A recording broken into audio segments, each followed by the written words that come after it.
तो मेरा ऋणानुबंधा के कॉन्सेप्ट पे है कि वो जो फिजिकल मेमोरीज वाला कॉन्सेप्ट है वो एक्चुअल में है ऐसा ऋणानुबंधा। लाइक मैं एक चेयर पे बैठती हूँ और मैं दोबारा दोबारा उसी चेयर पे जाके बैठ रही, क्योंकि मेरी उसके साथ अटैचमेंट होगी। अगर हम उस चेयर पे बैठे तो उस चेयर के साथ में हम बंध गए हैं। This is what you are saying. Yes yes, एक तरह का एक बंधन हो गया है, यानी कि उस चेयर में हमारी मेमोरी स्टोर हो गई है और हमारे अंदर उस चेयर की मेमोरी स्टोर हो गई है और हम उस चेयर के साथ में बंध गए हैं। अगर आप किसी पर्सन की बात करते तो ये लॉजिक समझ आता कि आप किसी पर्सन के टच में आए या उसके कांटेक्ट में आए, अब उस टच की मेमोरी आपके माइंड में भी फीड हो गई है और सामने वाले पर्सन के माइंड में भी फीड हो गई है।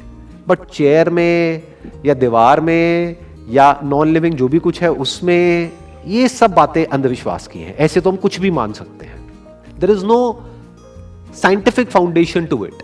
ऐसा होता है कि भगवान ने हमारी किस्मत लिखी है और जो होता है, जो हमारी किस्मत में लिखा होता है वही होता है हमारे साथ। नाउ व्हाट इज किस्मत? एक बार थोड़ा सा ध्यान से समझने की कोशिश करते हैं। क्या किसी भगवान ने लिखी है या हम सब मिल करके किसी एक की किस्मत लिख रहे हैं और हम ब्लेम किसी और पे डाल रहे हैं?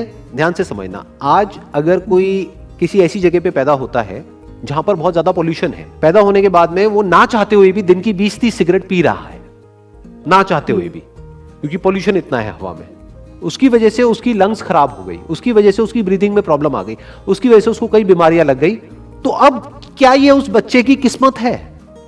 क्या ये किसी भगवान ने लिखी उस बच्चे के लिए किस्मत कि तू पैदा होगा और तेरे को ये बीमारियां होंगी? तो उस बच्चे के ऊपर ये प्रॉब्लम किसकी वजह से आई है? पॉल्यूशन की वजह से। पॉल्यूशन किसकी वजह से हो रहा है? वजह से और खुद। राइट। एनवायरनमेंट को खराब कौन कर रहा है? क्या भगवान? क्या कोई जानवर? लोग मतलब कौन? हम। तो उस बच्चे की किस्मत एक्चुअल में किसने लिखी इस मामले में? हमने मतलब किसने? Human beings.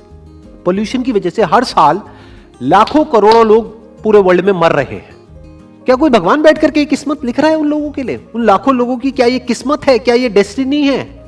ये पोल्यूशन आया कहां से? ना तो ये नेचर ने किया, ना जानवरों ने किया, ना किसी भगवान ने किया। ये किया इंसान ने।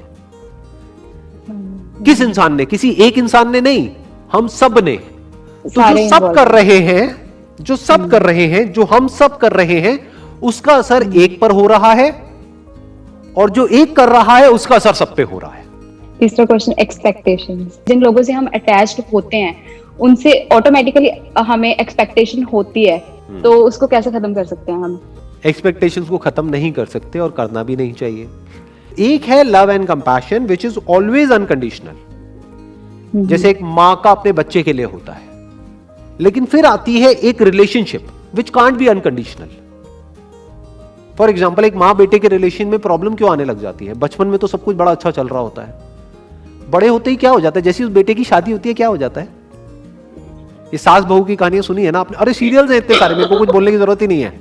एक है प्यार विच इज अनकंडीशनल, एक है रिलेशनशिप जहां पे प्रॉपरली डिफाइन करना बहुत जरूरी होता है कि लाइफ में किस पॉइंट पे किससे हमको क्या एक्सपेक्ट करना है और किससे क्या नहीं करना है, किसका क्या रोल है। That has to be defined properly.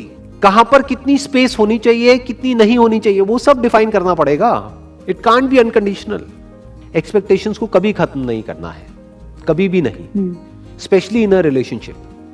आपको सामने वाले से एक्सपेक्ट करना है और उसकी जो एक्सपेक्टेशंस है वो आपको पूरी करनी है, but it must be realistic, it must not be unrealistic, it must be fair for both the parties involved. ये एक तरह का एक एग्रीमेंट है, जैसे बिजनेस में एग्रीमेंट होता है ना, एक तरह का एग्रीमेंट है, एक तरह का गिव एंड टेक है एक रिलेशनशिप में। That must be very clear और कोई दोनों में से कोई उसको वायलेट नहीं करेगा।